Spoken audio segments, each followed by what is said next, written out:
Wake me up when I'm not on Pandora anymore. What's up, everybody, and welcome back to Let's Play Klonoa 2, Lunatia's Veil. I, of course, am Whatthefnu, sending you warm tidings from the coldest kingdom in the land. Yes, even colder than the one covered in snow. This is the Kingdom of Sorrow, simultaneously one of the most fun and frustrating stages in the entire game. Fun in the sense that it is hard. It will push you to your absolute limits in all the skills that you've learned thus far, and ask them to use them in really creative ways. Frustrating in the sense that it's... this is... oh, jeez. Wow, I've never actually done that before, where I've hit my head on the ceiling. Holy cow. That was awesome. It's frustrating in the sense that it is a nightmare to 100% this stage. Like, take this puzzle, for example. It's obvious we need that flying moo to break open that egg, but watch what happens when we try to grab it. We need to spend him to get back because we destroy our only way back. So how do we get past this? Well, you can do what most people do and try to trick out the platform, if you will, by hovering there for a second. And that'll let you crack open the egg. The way you're intended to do this, however, is float here for a second, grab him as you go down, and then you can break that thing open. And that's just one puzzle, okay? There are tons of them in this stage that going in blind will drive you insane. I'm going to fully admit it right now. When I was a kid, this stage was where I hit my skill cap. I could not handle the Kingdom of Sorrow. This is what screwed me over and kept me from actually beating the game for the longest time. It's hard. It really is. But now that I'm a more advanced player, it's a ton of fun. That's... what? What are you looking at? You want a piece of this? Again, me playing around with expressions in the game. I had no control over that situation right there, by the way. I am not the one that made Klonoa jump in that cool, dramatic fashion. I find the more that I study game design and the more I get into this kind of thing, I realize there is a place for cutscenes in games. It is not wasting the player's time for 12 minutes in a row, I might add, if you've been watching my reviews lately, or maybe even the Pizza Cast, but I think we're all in agreement of that fact. But there are two ways you can use cutscenes efficiently, and when you think about it, both of these make a ton of sense. Like, the first one is to set up context. It's like to clue people in on the context of a story, like the setting, the reason for why you're doing what you're doing. Basically, setting things up so you're not just dropped in completely and totally blind. It's why a lot of NES games have opening movies and whatnot. It's why Suikoden 3 had that opening movie with that big anime cutscene. So anytime you saw a moment in the game that was something like in there... and by the way, I'm directly taking this example from Extra Credits, so don't call me out for that in the comments. I'm fully admitting it right now, but it's also like, imagine if the original Fallout, if you didn't have that opening monologue. War never changes. If it had just dropped you off right in the middle of the game with no context whatsoever, not exactly the same experience, is it? By the way, very specific way you want to go about this. Yeah, just do what I did right there if you want to get all the gems, and I did not trick that out, I might add. You need to do that puzzle in that exact specific way if you want 150 Dreamstones on this stage. Yes, I know it seems like I went excessive by getting both big enemies right there, but no, you have to do that. They expect you to do that. Nothing is by accident in this stage. Even the leeway the extra gems you get on top of everything else, even that I do not think was by accident. And I'll talk about that in a second, because remember how in the beginning, in the very first episode, I said there was one part in the stage before the final stage where I screwed up in my perfect run, and it just killed my interest in ever completing that run and ever doing it 100% throughout the whole game? It's in this stage. That moment is right at the end of this stage, and I'll go over it when we get there. But for now, yeah, we've come all this way, and look at this guy. Brand new enemy. I mean, this is the last time we're ever going to be walking on foot in this game aside from the final boss, so... Oops, well, the cat's out of the bag now. You know what the final stage in the game is like now, and why? They seem to really be in love with their boarding stages in this game. I don't know why. We just had one. We just got done doing one in the last stage. Anyways, the other way to use cutscenes effectively in a video game, and admittedly, this is not used as often, but when it is used, it is always used to great effect. I want to challenge you guys to think of a time this has happened to you in a video game, but taking the control away from a player is a way to really help them feel powerless. Like a situation where you have no control over what's going on anymore, where fate is outside of your hands, if you will. And that can have a powerful emotional effect if used in the right way. But again, it's something that's used a little sparingly, and for good reason. That doesn't really fit into everybody's design docket. But again, there is a place for cutscenes. They shouldn't be cut out completely like most people think. It's just 12 minutes. 12 minutes straight is too much. Okay, it's just too much. There's no way around that. I don't care what you say. I don't care what you think. It's too much. That is way excessive. So one thing cutscenes should never be used for is exposition.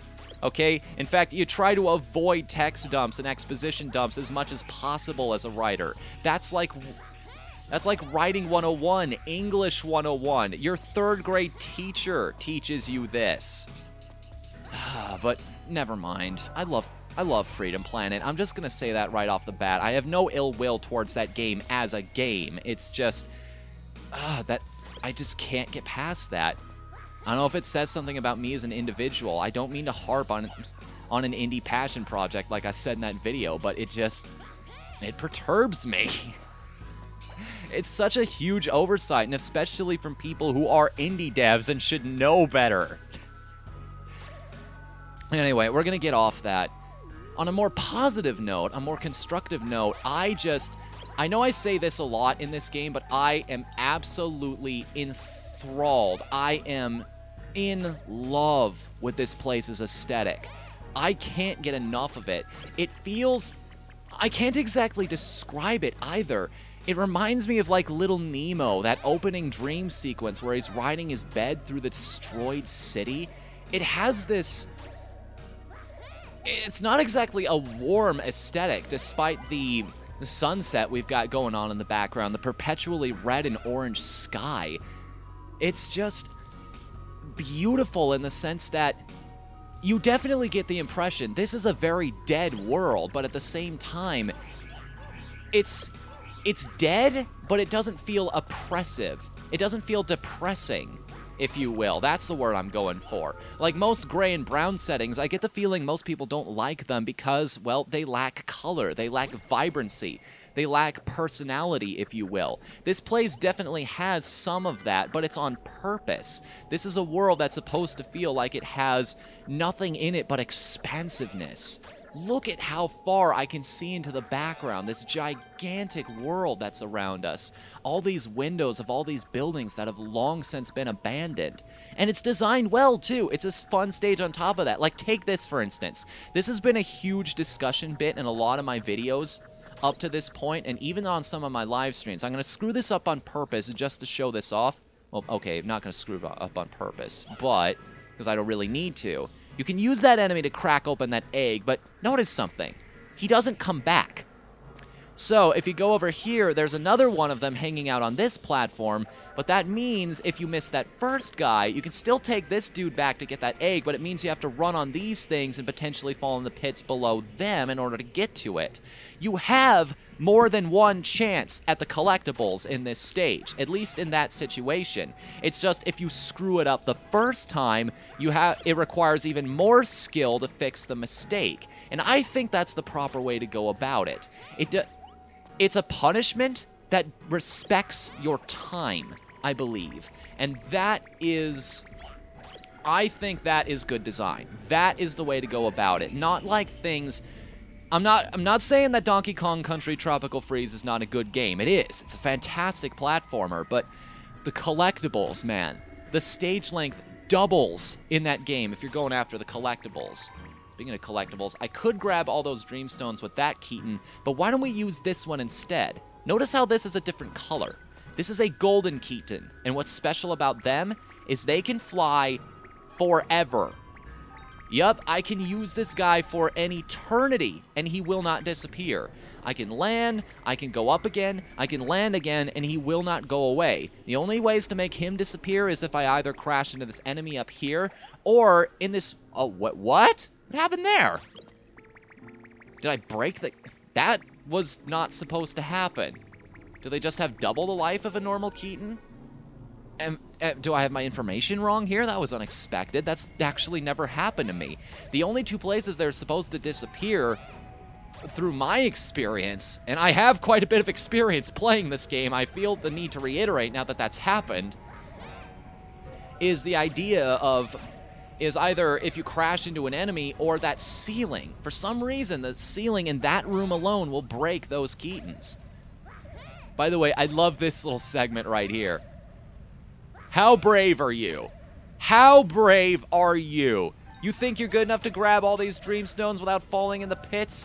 I dare you. I double dog dare you to grab every single one of them. I defy you in the name of every gaming skill you think you've accomplished over the past couple years of your life to grab all of those Dreamstones without falling. Yeah, well, guess what, mother trucker? I just did!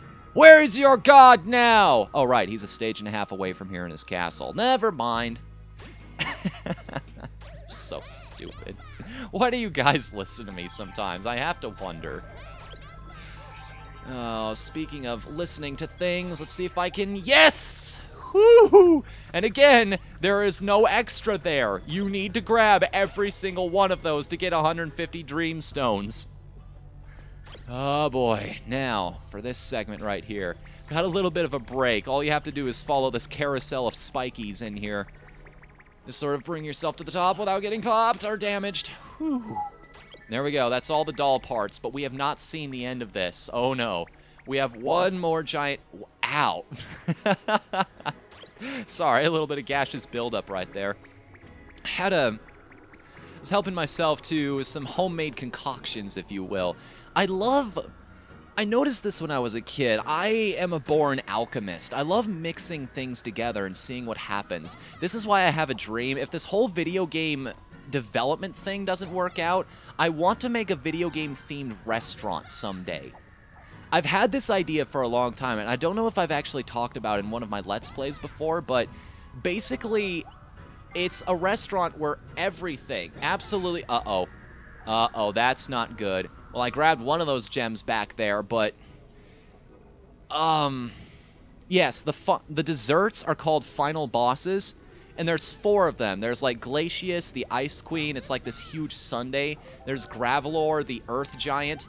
He's, like, this huge, like, bowl of chocolate pudding, and he has, like, cookie bits and chunks of brownie and, like, gummy worms mixed in. It's weird to refer to the dessert as a he. And then we served all kinds of things, like there was the Pac-Man, which was a pizza that had a slice taken out on purpose. There was the Hero's Journey, where it was chef's choice what ingredients were put on each slice individually. It was kind of cool. And of course, for breakfast, we served peanut butter jelly donuts We had a dinner item called the Flaming Yawn. Yes, we're actually bringing that Earthworm 2 joke into our menu, because there's no copyright on that. We don't have to pay for that. We will give credit for the joke, though, somewhere, like in the credits of the menu or something. Credits of the menu. Like on the back page or something. We'll just have, like, old-school video game 8-bit credits. But yeah, that was like a filet mignon skillet. It's so good. But unfortunately, I have to just cut the discussion of food short. I'm really curious. Did I get most of the gems that I needed? I should have. Yep, 152. You have 3 right there. And oh, I forgot to talk about the moment, didn't I? I was too busy talking about food. Those final 3 gems, the one I dropped onto, the ones that were right before those blue flame jets, right before the end of the stage, that was it. That was the moment where I screwed up. I tried to get those on the upswing, not the downswing, because I was so happy I was near the end of the game, I panicked and I forgot that one moment. You have more time to react going down than you do up, and to recover, I accidentally sent myself flying into the flames, which cost me my heart and inevitably my perfect run. Almost made me hate this game for the rest of eternity, but I'm not going to waste any more of your time now that the video is over. So, ladies and gentlemen, that is the end of that level, and next time, we will be taking on the last level in the game before the final boss himself, the King of Sorrow. This is the Forgotten Path, and we will take that on next time. Till then, I'm Whatthefnu. Later, everybody!